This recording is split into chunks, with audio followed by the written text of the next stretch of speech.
Kale's boots crunched against the ice. With a sound like breaking teeth, 3 km of frozen moon crust pressed down above him and somewhere in this maze of steel and permafrost, Subject 17 was waiting to ruin his evening. The facilities blueprints had cost him 6 months of favors and one particularly ugly confrontation in a Martian car den, but now that he was actually here crawling through maintenance shafts that smelled like recycled fear and ozone, he was starting to question his life choices. Again, the anonymous contractor had offered enough credits to buy a new ship, a good ship, the kind that didn't sound like it was coughing up a lung every time you engaged the plasma drive. All he had to do was extract high value biological asset from Sector 9 and deliver it to Port Cadence. Simple, clean, probably catastrophically illegal. His heads-up display flickered, casting green ghosts across the tunnel walls. 20 to the containment wing. Kale paused at a junction, letting his scanner sweep for motion sensors. The facility was military-grade paranoid, which meant he'd already bypassed 17 different security protocols, each one designed by someone who clearly hated joy. The 8th one had been particularly offensive, a pressure-sensitive floor panel that would have flooded the corridor with nerve gas. He jumped it while mentally composing a strongly worded letter to whatever sadist engineered this place. The containment wing door opened with a hydraulic sigh that sounded almost disappointed. Kale slipped through and the temperature dropped another 10 degrees.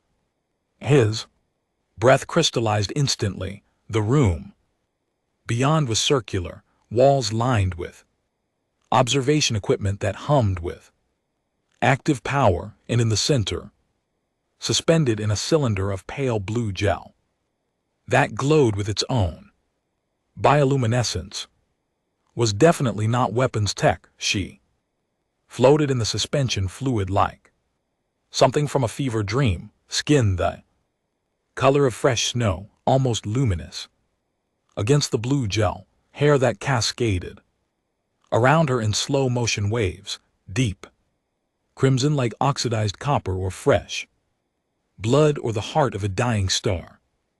Kale's poet brain was apparently online tonight despite his better judgment, but it was her ears that made him freeze. They swept back from her skull in elegant points longer than any human's, almost elfin if elves were real, and happened to end up in illegal research facilities on frozen moons. Her eyes opened, violet, not purple, not lavender, violet like the edge of a bruise or the last light before darkness. They fixed on him with an intensity that made every survival instinct he'd cultivated over 15 years of smuggling scream warnings his greed chose to ignore. Well, Kale muttered, approaching the cylinder controls, you're either going to make me very rich or very dead, possibly both. He started entering the override codes, fingers dancing across the interface. For the record, I was expecting maybe some experimental weapon, possibly illegal nanotech, a mysterious canister labeled Doomsday Virus. Do not open, but no, I get the universe's most intense staring contest. She didn't blink, just watched him with those impossible eyes. The cylinder seal broke with a hiss that sounded like the facility itself taking offense. Blue gel rushed out across the floor, and she simply stepped down from the platform, naked and dripping, moving with a fluid grace that was definitely not human. Kale quickly shrugged out of his thermal coat and held it out very deliberately, looking at the ceiling here. Unless hypothermia is your thing, which given where they were keeping you might actually be the case. She took the coat, but didn't put it on, just held it, examining the material like she'd never seen fabric before. Kale risked a glance. She was still staring at him. Of course she was right. Okay, we're doing this now. He gestured toward the door. That way is out. Out is good. Out means we both get to continue existing, which is my second favorite hobby. After complaining, he started walking and she followed, silent as a ghost. Getting past the security grid became an exercise in controlled panic. She didn't understand doors, actually walked into the first one they encountered with a soft thump that would have been funny if alarms weren't already primed to turn them both into interesting footnotes. Kale had to physically steer her around sensor beams, which was challenging because she kept trying to touch things. Holographic warning signs particularly fascinated her. She reached for one, displaying a radiation symbol, and Kale barely caught her wrist in time. No, touching the pretty lights that mean death by cellular dissolution, he hissed, pulling her back. Her skin was cold under his fingers, but not corpse gold, more like marble that had been sitting in shade. The contact left a strange warmth in his palm that faded.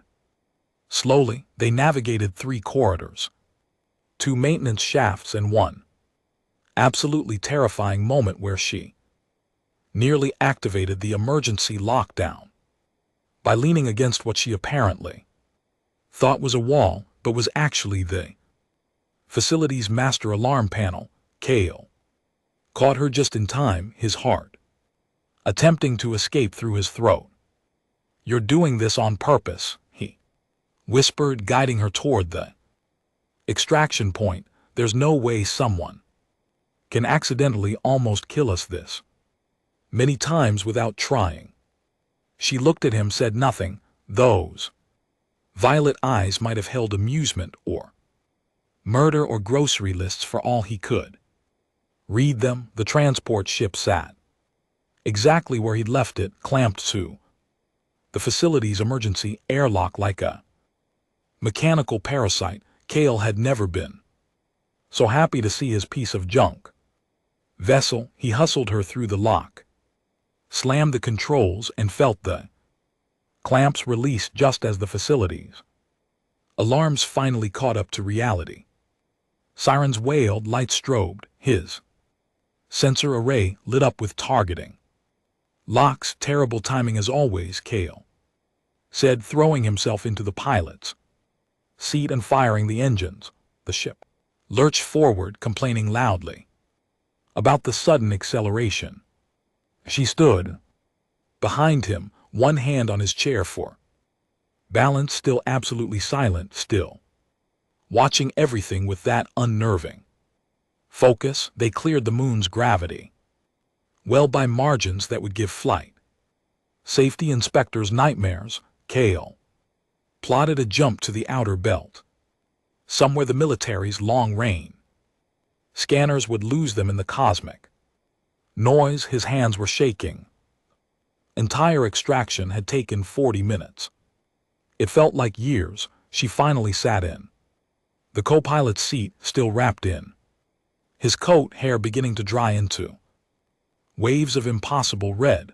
Kale glanced at her, then back at his controls, then at her again. Those eyes hadn't moved. So, he said, because silence made him nervous, and he'd never learned when to shut up. I'm Kale. You got a name, or should I just keep calling you the person most likely to get me killed today? She said nothing. Of course she said nothing. Right, strong, silent type. I can respect that. He initiated the jump sequence. Hope you like long trips. Port Cadence is 3 weeks away, and this ship's entertainment system died around the time I bought it. He grinned. Despite everything, but I do a great impression of someone slowly losing Their mind in deep space, you'll love it. Her expression didn't change, but something in those violet eyes might have shifted. Kale chose to interpret it as tolerance rather than homicidal intent. The stars stretched and they jumped into the dark between worlds. Two strangers sharing silence and the steady hum of a ship that was definitely making a new noise it hadn't made before. Kale added it to his list of problems, right below smuggling a possibly alien, definitely mysterious woman, and above need new boots. It was going to be a very long 3 weeks. The food synthesizer made a sound like a dying cat, which was normal, but then produced something that looked disturbingly like actual food, which wasn't. Kale stared at the protein bar it had extruded, then at his silent passenger, who was examining the machine with the focused intensity she applied to literally everything on the ship. Day 5, Kale announced to nobody in particular, because talking to himself had become his primary form of entertainment. My mysterious cargo has learned how to operate the synthesizer, the airlock. Yes, that was a fun panic attack, and apparently the ship's entire environmental system, which she recalibrated last night while I was sleeping. The good news is we're now breathing 20% more efficiently. The bad news is I have no idea how she did it. She reached out and touched the synthesizer's interface. The machine hummed, and suddenly it produced something that looked like crystallized honey in geometric shapes. She picked one up, examined it with those violet eyes, then carefully placed it back on the dispenser tray. Didn't eat it, just observed it like a scientist cataloging an interesting specimen. Kale had taken to calling her Red, mostly because, hey, you felt rude and terrifying alien woman who might be a political prisoner or a weapon or possibly both was too long for casual conversation. She didn't object to the name, but then again she didn't object to anything. She simply existed in his space, silent and watchful, learning his ship with a speed that would have been flattering if it wasn't vaguely horrifying. Navigation console beeped. Proximity alert. Kale's stomach dropped before his brain caught up. He crossed to the cockpit in 3 strides, Red following like a crimson-haired shadow. The display showed a patrol cruiser, military designation, way too close and way too interested. Fantastic, Kale muttered, hands flying over the controls, because what this trip needed was armed authority figures. He adjusted their trajectory, trying to look casual and completely legal, which was difficult when you were piloting a ship held together by prayers and spite. The patrol cruiser matched his course change. Of course it did. His comm system crackled to life. Unidentified transport. This is Colonial Patrol 77 Inur. Transmit your identification and manifest for inspection. Kale hit the response button, putting on his best honest merchant, just trying to make a living voice. 77 Niner, this is Independent Transport, Vagabond. Transmitting credentials now, just running medical supplies to the outer colonies, boring cargo for boring people. Red moved to stand beside his chair. She placed one pale hand on the navigation console, fingers SB playing across the controls. Kale opened his mouth to tell her that now was really not the time for exploration, but then the console lit up under her touch, not the normal blue of standard operation. This was something else. Patterns rippled across the screen in colors that shouldn't exist in normal space, and the Ship's entire sensor profile just changed. The patrol cruiser's voice came back now, sounding confused. Vagabond. We're showing standby. We're experiencing technical difficulties. Continue on your current heading. Kale stared at his sensor readout. According to every instrument on the patrol ship, the Vagabond had simply ceased to exist. They were still there, still visible if someone looked out a window, but electronically they'd become a ghost. Red removed her hand from the console, and the patterns faded. The ship's normal signature slowly reasserted itself, but by then the patrol cruiser was already moving away, probably running diagnostics on their own equipment. What Kale said slowly was that Red turned those violet eyes on him, said nothing, obviously right. Cool, normal day in space. My passenger can just casually make military raid. Sensor arrays forget we exist. That's fine, that's totally fine. He ran a hand through his hair, which needed cutting. About 3 weeks ago. You know what? I'm not even going to ask. Plausible deniability is my new best friend.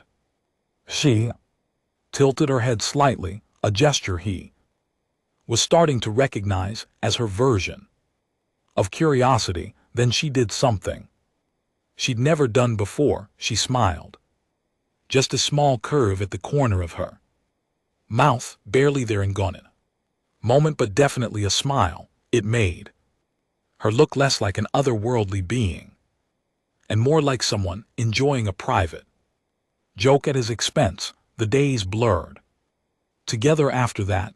Red explored the ship during the night cycles, her footsteps absolutely silent, even on the metal deck plating. Kale would wake up to find things rearranged in ways that somehow made more sense than his original organization. She'd figured out the ship's efficiency problems, fixed the plasma coil alignment, recalibrated the gravity compensators, and done something to the water recycler that made it stop producing liquid that tasted faintly of regret. He tried conversation periodically, rambling about everything from fuel costs to that time on Mars when he'd accidentally insulted a crime lord's hat and had to fast talk his way out of being spaced. She never responded, but she listened. He could tell because sometimes her expression would shift minutely, like clouds passing across a distant moon. Week 2 brought them through the Helios belt, a navigation nightmare of asteroid debris and unstable gravity wells. Kale was threading the ship through particularly nasty cluster when the proximity alarm screamed.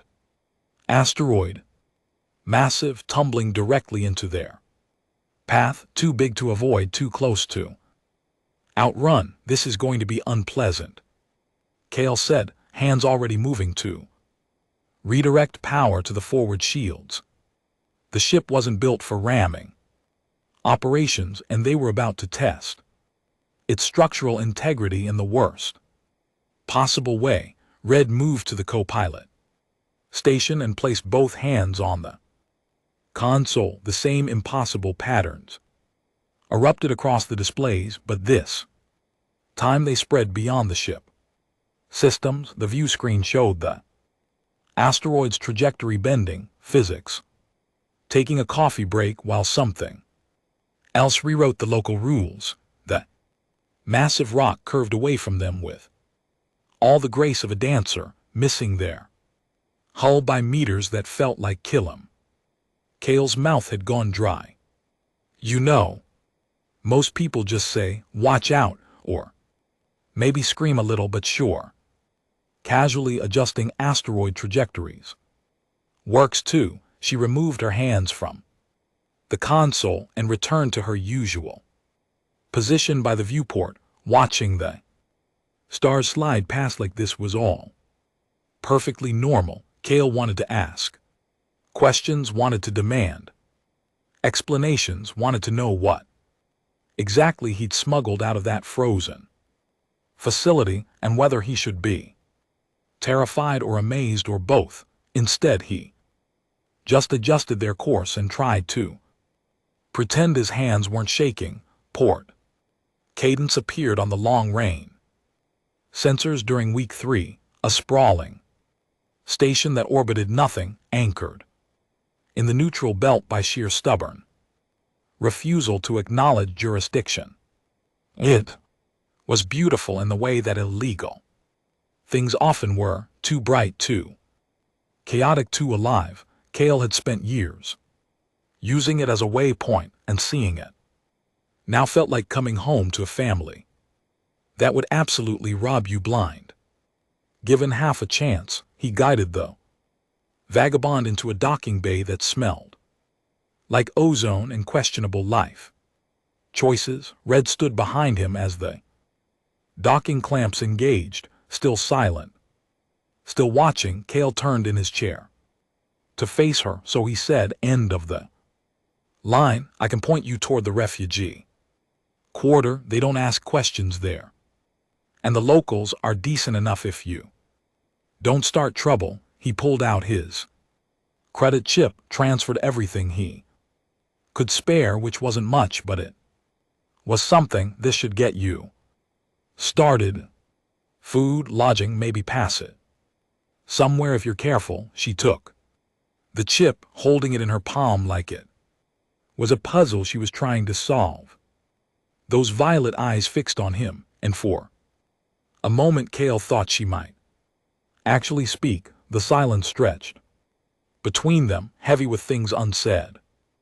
"Take care of yourself, Red," he said, because someone had to say something, and she clearly wasn't going to. "Try not to bend any more asteroids unless absolutely necessary." She turned and walked to the airlock, paused at the threshold, looked back at him one last time, and in that look was something vast and complicated that he couldn't begin to decode. Then she was gone, disappearing into the station's crowds, crimson hair vanishing among 1,000 other colors. Cale sat in the empty ship and told himself walking away was mercy, that she'd be fine, that he'd done his job and earned his pay, and asking questions about alien women who could make patrol ships blind and asteroids dance was a great way to end up in a situation his humor couldn't joke away.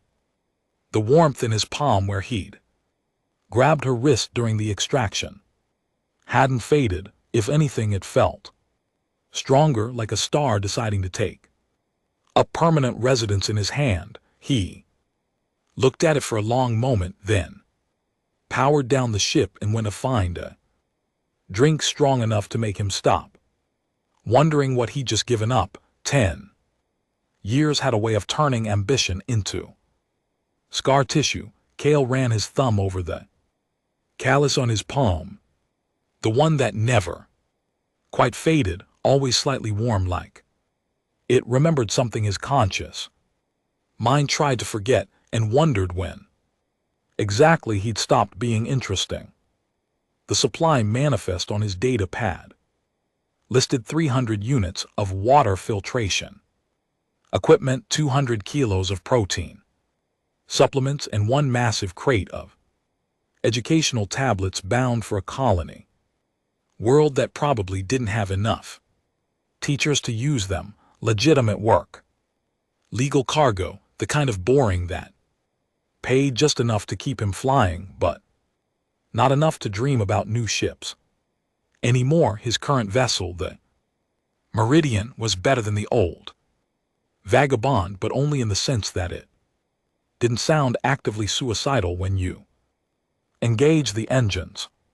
He named it during an optimistic phase that lasted approximately 6 weeks before reality reasserted itself. Now it was just home, cramped and familiar, smelling faintly of recycled air and the protein bars that all tasted like the same lie about being chicken-flavored. The border conflict started the way most wars did, with politicians making decisions and regular people paying for them. Cale had been hauling supplies to New Coventry, a farming colony that grew hydroponic wheat and minded its own business, when the disputed territory suddenly became very disputed. The news feeds exploded with terminology he didn't understand: sovereignty violations and territorial integrity and proportional response, which apparently meant shooting at anything that moved in the buffer zones. He'd been trying to leave the system when both sides decided his ship looked suspicious, which was fair because the Meridian was suspicious, just not for any reasons related to their war. The colonial forces stopped him first. Young officer, couldn't have been more than 25, wearing armor that looked too big for his frame. "Sir, we need to search your vessel for contraband. It's water filters," Cale said through the communes. "Declared war on clean drinking water. I think we're good." They searched anyway. Found nothing interesting because there was nothing interesting to find. Let him go with a warning about restricted space. That was very helpful, considering the restrictions had been implemented about 6 hours ago and the news feeds were still catching up. The other side was less polite. Their ships came out of nowhere, 3 vessels with hull configurations Cale didn't recognize, running silent until they were close enough that evasion wasn't an option. His comm crackled with sounds that weren't language, at least not any language his translator could parse. Harmonics and clicks and something that might have been words if words were made of music. "I don't understand," Cale said, which felt inadequate but accurate. "I'm just a cargo hauler, completely neutral. Aggressively neutral. I've got water filters, if that helps." The response was a tractor beam that grabbed the Meridian like a bored cat picking up a mouse. Cale had just enough time to wipe his ship's navigation logs, old habit from his smuggling days, before they pulled him into their hangar. The soldiers who dragged him out of his ship wore armor that looked grown rather than built, organic curves that gleamed like shell. They were tall, taller than humans, with faces hidden behind helmets that reflected his own terrified expression. Back at him they spoke in those clicking harmonics, and when he didn't respond, they simply tagged his wrist with something that burned and glowed beneath his skin. The holding cell contained 24 other humans, all looking various degrees of terrified. Cale recognized a few faces: other haulers, a mining crew, one very unfortunate tourist who'd picked the absolute worst time to visit the sector. They'd all been tagged with the same glowing marks. "Anyone speak whatever language they're using?" Cale asked, settling against the wall. The cell was clean, at least almost aggressively sterile. A woman with gray hair and haunted eyes shook her head. "Translator can't parse it. It's sovereign reach dialect. They're not part of the standard linguistic database." "Fantastic. I got captured by the one species that didn't file their grammar with the Galactic Library." Cale examined the mark on his wrist. It pulsed with soft light, regular as a heartbeat. "Anyone know what these tags mean?" Nobody answered, which was answer enough. The transport ship they loaded them onto was massive, with interior spaces that defied comfortable geometry. Gravity shifted depending on where you stood. Sound echoed in patterns that hurt to follow. Cale spent the journey trying to keep the other prisoners calm with jokes that got progressively worse as the days blurred. Together, what did the humans say to the alien captor? He asked the mining crew. On day 4, what? One of them responded. More out of habit than interest, I don't. No, I can't speak their language and we're probably all going to die. Nobody laughed. Kale couldn't blame them. Arrival was almost a relief just because it meant the journey was over. They were herded through corridors that seemed carved from single pieces of crystalline material, everything glowing with internal light that cast no shadows. The other prisoners shuffled forward in silence. Kale tried to memorize the route. Old smuggler instincts that probably wouldn't help but felt better than giving up the war temple, because what else could you call a structure that size, that imposing, that clearly built for significance, rose before them like a mathematical proof of divine architecture? It wasn't built so much as manifested, a single massive crystal that pulsed with rhythms that might have been power or might have been something closer to breathing. Inside, the ceiling disappeared into luminescence that could have been sky or could have been the structure's own light source, having philosophical thoughts about boundaries. The prisoners were arranged in a semicircle facing a raised platform where 3 figures sat in robes that looked woven from starlight and better life choices than Kale had ever made. The proceedings started without ceremony, names called and clicking harmonics, prisoners stepping forward, judgments rendered in the same incomprehensible language. Each judgment resulted in prisoners being led away through doors that appeared and vanished. In the crystal walls, Kale watched, trying to find patterns, trying to understand what determined mercy versus whatever the alternative was. The tourist went first from their group, led away quietly, still looking confused. Then 2 of the miners, then the woman with gray hair, who walked forward with dignity that made Kale's throat tight. His name came eventually, mangled by the alien pronunciation into something that sounded like ice cracking under pressure. Kale stepped forward because there wasn't really another option, trying to maintain some dignity while his knees attempted to negotiate separate terms with gravity. The 3 judges conferred in rapid harmonics. One of them gestured, and the glowing mark on Kale and LT Unc and GT's wrist pulsed brighter. He tried to look cooperative and harmless, which was challenging when you were 6 feet tall and your hair hadn't been properly cut in 6 months, and you were absolutely certain this was how you died. Then the chamber's entire atmosphere changed. A door opened in the crystal wall where no door had existed, simple and impossible as breathing in vacuum.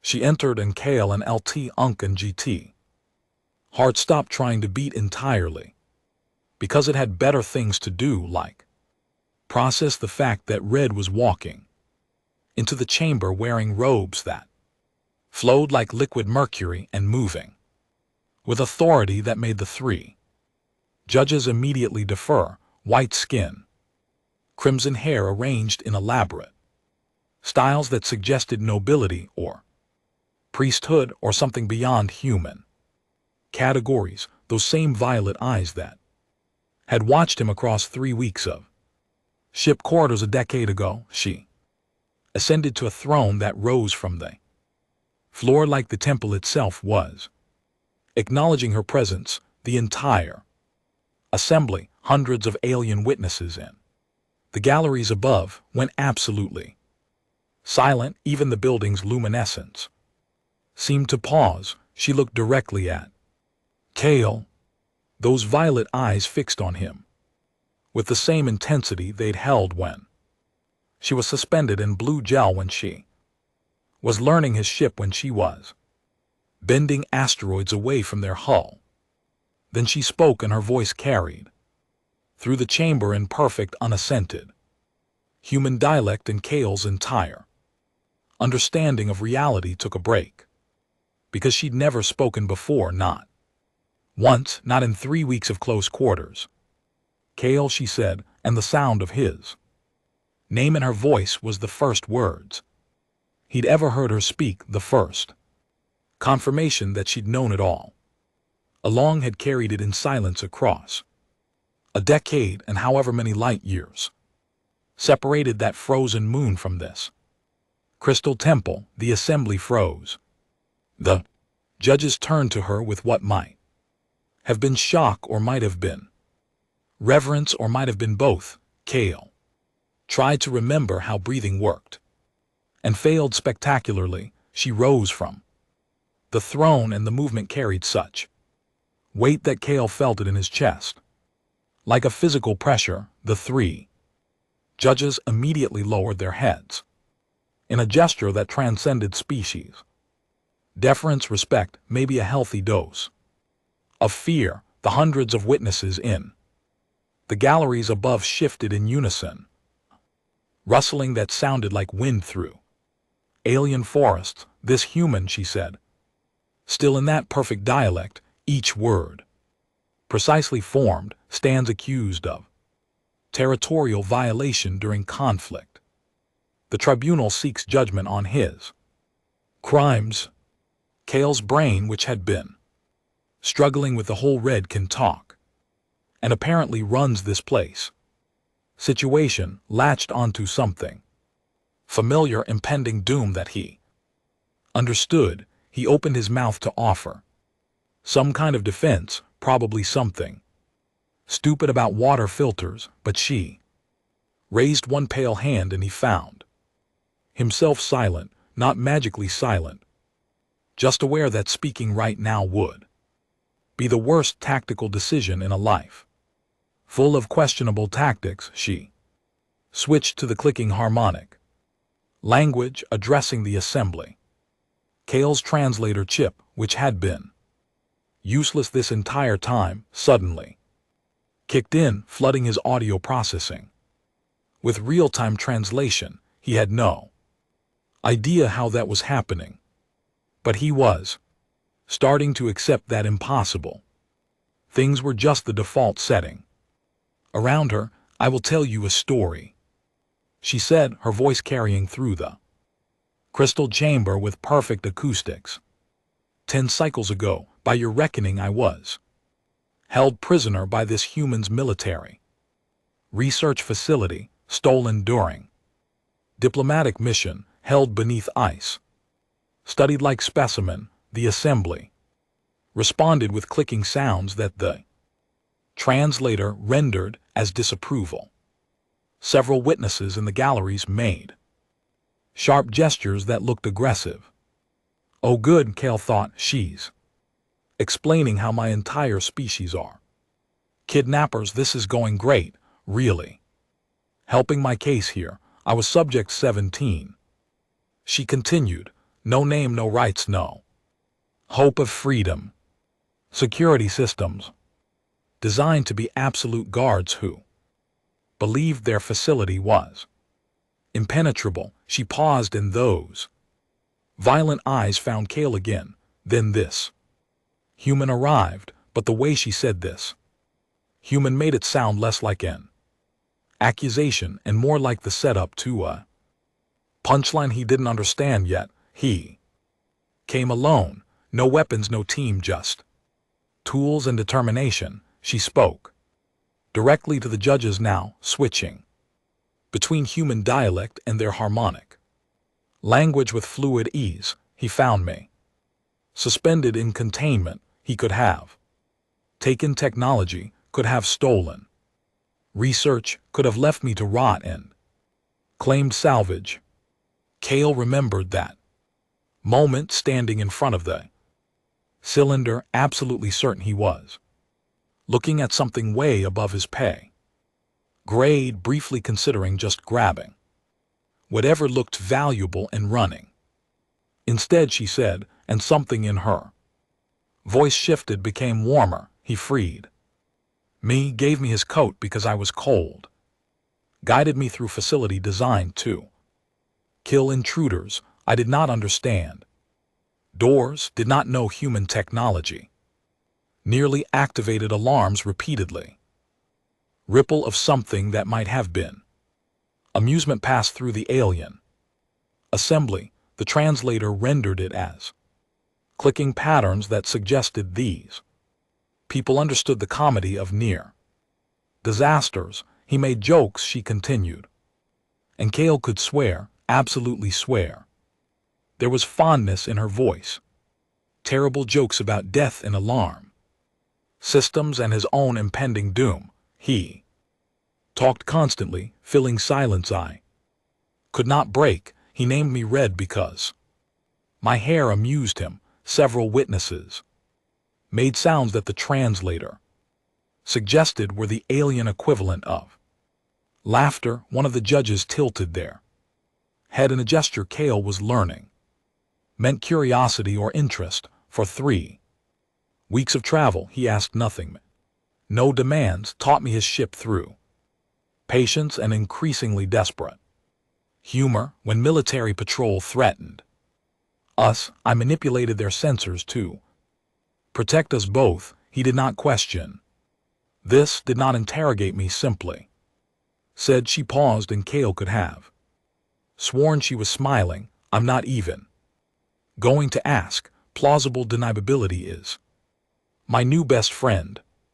The assembly definitely laughed at that. The sound was alien but unmistakable. These people found his decade-old panic funny. Kale would have been offended if he wasn't busy being terrified and confused in equal measure. When we reached neutral station, she said, her voice quieting, he gave me his remaining credits. Not much, everything he could spare from man who had little to spare. He pointed me toward safety. He walked away expecting nothing. She turned to face the full assembly, addressing them in their harmonic language, and Kale and LT Unk and GT translator struggled with the formality of what she was saying. Something about ancient laws, something about debts that transcended species. My people hold sacred the covenant of recognition, she said, switching back to human dialect so Kale could understand. When someone saves a life without expectation of reward, without seeking advantage, purely because keeping sentient beings in cages is wrong, their name becomes eternal. We carry it across generations like star that refuses to die. She turned back to Kale, and the intensity in those violet eyes could have powered the Meridian's engines for a year. I am Lysara, she said, and hearing her name for the first time felt like learning something fundamental about physics. High Arbiter of the sovereign reach, voice of the crystal throne, keeper of covenant law. She gestured to the 3 judges. These serve at my word. This temple answers to my authority, and you, Kale, whose name I have carried across worlds, whose terrible jokes sustain me through darkness, whose kindness ask nothing return. You stand under protection of the most ancient law my people know. The judges conferred rapidly in clicking harmonics. The assembly above erupted in discussion that sounded like 1,000 wind chimes arguing philosophy. Kale just stood there trying to process the fact that the silent woman who'd learned his ship through observation, who'd bent asteroids and made patrol ships blind, was apparently alien royalty, or the closest thing to it. The covenant is absolute, Lysara said, addressing the judges directly. This human violated no law that supersedes sacred debt. His territorial transgression is forgiven by authority older than your wartime restrictions. By my word, by ancient right, his life is inviolate. One of the judges spoke in harmonics that the translator rendered as formal acceptance. The other two followed immediately, their gestures suggesting complete agreement or possibly just intense desire to not argue with someone who could probably do very creative things to their molecular structure. The glowing mark on Kale's wrist flickered and died. He felt the burn fade. Alien tag simply ceasing to exist, like it had reconsidered its life choices. Guards appeared from side passages.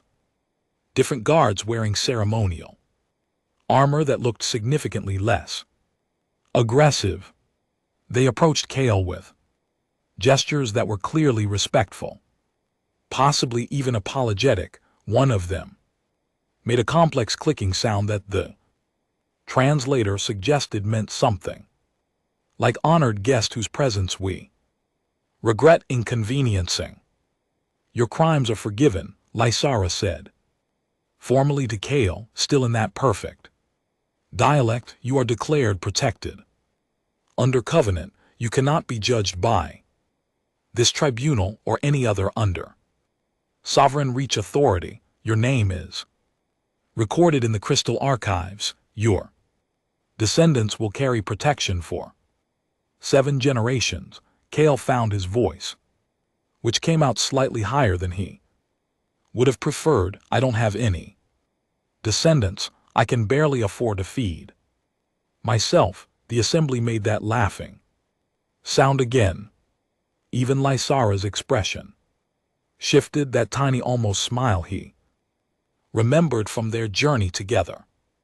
Then protection extends to you alone, she said, descending from the throne platform, which is considerable given your talent for finding danger. She walked toward him, and the entire assembly watched in absolute silence. The 3 judges had gone very still. The guards stood at attention. Every witness in the galleries above leaned forward. Lysara stopped directly in front of Kale, close enough that he could see patterns in her violet eyes.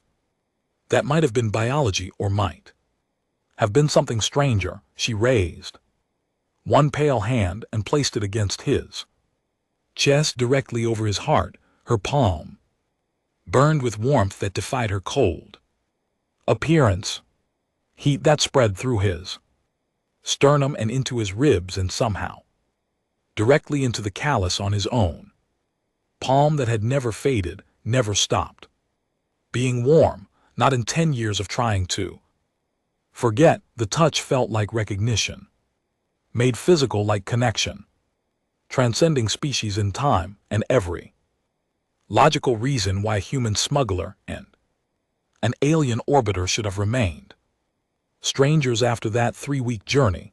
I am Lysara, she said again quietly, just for him, high arbiter of the sovereign reach, and you gave me back my name when I had nothing. I have carried yours across worlds. The mark on Kale's palm flared with warmth that matched hers exactly, and he finally understood what it meant to be truly, completely, impossibly remembered.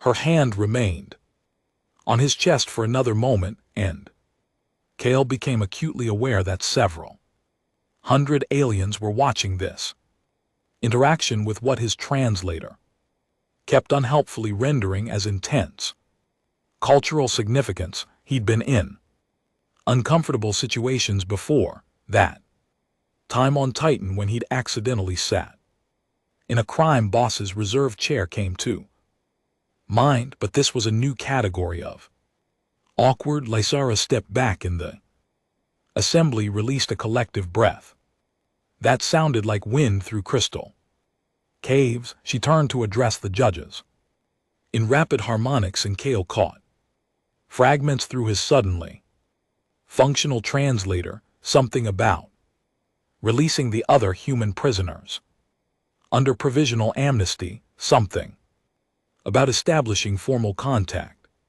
protocols. Something that made all three judges bow so low their foreheads nearly touched the floor, so Kale said, because silence had never been his strong suit. This is significantly more complicated than I thought it would be. When I woke up this morning, which for the record feels like 6 months ago, Lysara glanced at him and that almost smile was back. You talk when nervous. I remember 3 weeks of constant commentary about fuel efficiency and Martian weather patterns, and that time you offended someone's hat.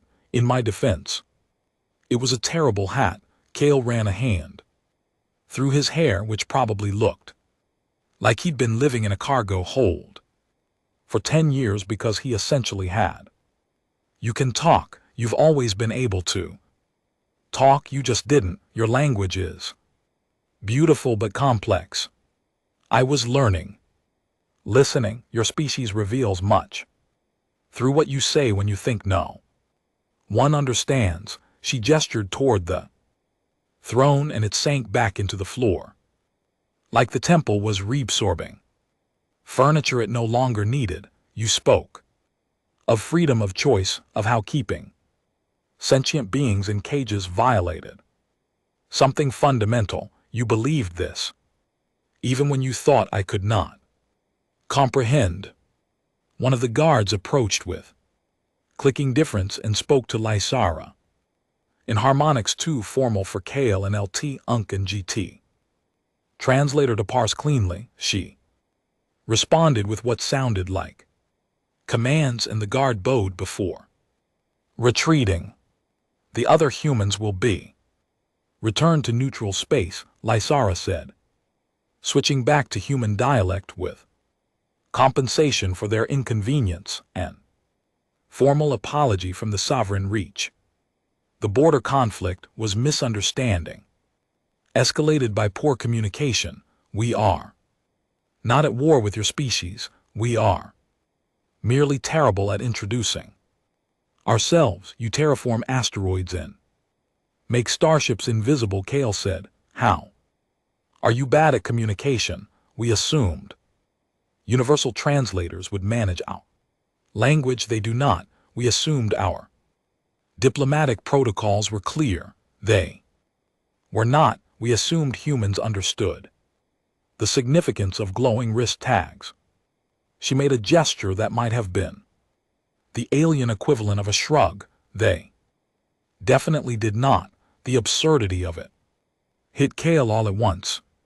The entire conflict, the terror, the certainty of doom, all because two species couldn't figure out basic conversation. He started laughing, which was probably inappropriate given the setting, but the alternative was screaming, and he'd done enough of that internally over the past few weeks. Lysara watched him with those violet eyes, head tilted in that curious way. He remembered. You find this amusing? I find this absolutely ridiculous. Kale managed between laughs.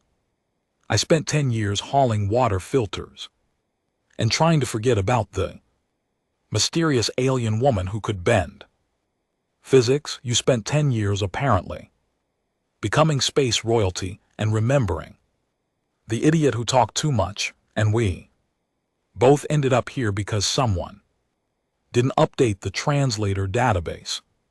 When you explain it that way, it does sound absurd. She turned toward one of the crystal walls where symbols were appearing in light that pulsed with the temple's rhythm. But the covenant is not absurd. You saved my life. I carried that debt as sacred trust. The universe arranged circumstances so I could honor it. Pretty inefficient system, Kale said. The universe could have just, sent a thank you card. The assembly made that laughing sound again. Apparently, his commentary was entertainment value for the masses. Lysara raised one hand, and the symbols on the wall shifted, becoming images. Kale saw himself 10 years younger, breaking into that frozen facility with tools and desperation, saw himself guiding her through sensor grids, making terrible jokes, giving her his code, saw the 3-week journey through space, every moment cataloged in crystalline memory. I recorded everything she said quietly, every word, every gesture, the way you named stars we passed to fill silence, the way you pretended not to notice when I learned your ship systems, the way you gave me everything you could spare and walked away asking nothing. She turned back to him. Your species talks of humans doing extraordinary things. You were ordinary man who chose kindness when cruelty would have been easier. That is why the covenant applies. That is why your name is eternal. But the warmth in Kale and LT Unc and GT palm pulsed stronger, and he looked down at the callus that had never faded. This mark, it's from when I grabbed your wrist during the extraction. It never healed. Right? It is not wound, Lysara said. It is connection, physical manifestation of covenant bond. Your body recognized what your mind did not, that we were linked by choice and consequence. She held up her own palm, and Kale saw a matching mark there, glowing faintly. I carry the same from the moment you touched me, with intent to free rather than harm. One of the judges approached with elaborate ceremony, carrying something that looked like crystallized light shaped into a data chip. They presented it to Kale with clicking harmonics that the translator rendered as formal gift-giving protocols. Lysara spoke briefly with them, then turned back to Kale. This contains full diplomatic credentials. You have right of passage through all sovereign reach territory, access to our trade networks, protection of our vessels, and translation protocols that actually function, which you will appreciate. She paused. Also, coordinates to reach me should you need assistance or simply wish to talk about terrible hats. Kale took the chip, feeling its warmth against his fingers. You're giving me diplomatic immunity and a direct line to alien leadership. Because I made jokes about hats. Because you made jokes about hats when you were terrified. Because you gave me name when I had none. Because you are good person who made bad career choices. And I would prefer you survive those choices. That almost smile became a real smile, brief but genuine. Also, your ship makes concerning sounds. Our engineers can fix that. The Meridian sounds are character, Kale protested. But he was grinning despite everything. The guards escorted him from the chamber with respect that felt deeply weird.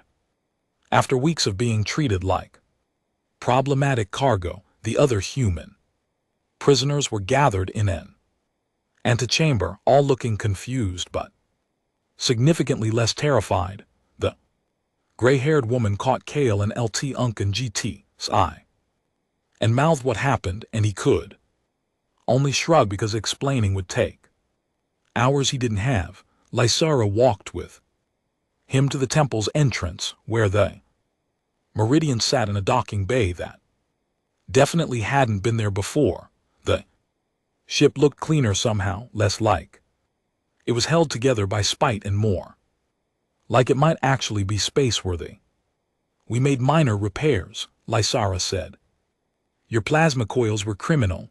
Also, we updated your navigation systems and refueled your tanks and possibly replaced several components that were technically fire hazards. You didn't have to do that. I wanted to repaying kindness with kindness. It is what you taught me. She placed her hand on his chest again, that same gesture of recognition, and the warmth spread through him like sunlight. Travel safely, Kale. The universe is smaller than you think. We will meet again.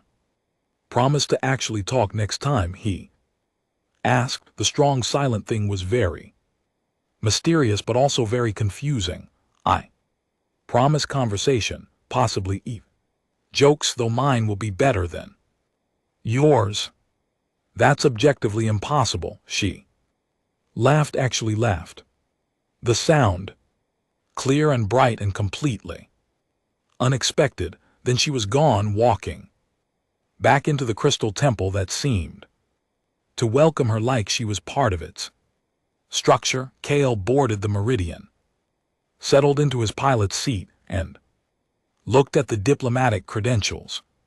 Chip, the mark on his palm, pulsed warm and steady, a reminder that some debts transcended species and some connections refused to fade regardless of time or distance. He plotted a course back to neutral space, back to hauling cargo and living ordinary life. But the universe felt different now, smaller, like she'd said, full of possibilities that involved better translators and fewer misunderstandings and maybe eventually actually decent jokes. The Meridian's engines engaged without their usual death rattle, and Kale smiled as he jumped into the dark between stars, carrying his own name across worlds like a star that refused to die.